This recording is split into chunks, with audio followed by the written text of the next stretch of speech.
especially with, the ability to access online public records.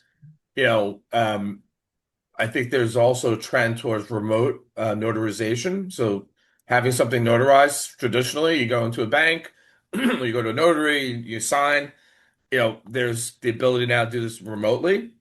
And then, with the increased access to social security numbers, date of birth, signatures, electronic signatures, I would suspect this would be an increasing threat area. Then, how to protect yourself. My instinct tells me making sure that you have some level of title insurance, and if there's any type of alerting capability that targets your property or your mortgage, like having that property type of fraud alert in place. And, again, the ability to lock down your identity with the credit freeze with all the bureaus should be a stopgap that should mitigate some of this exposure as well.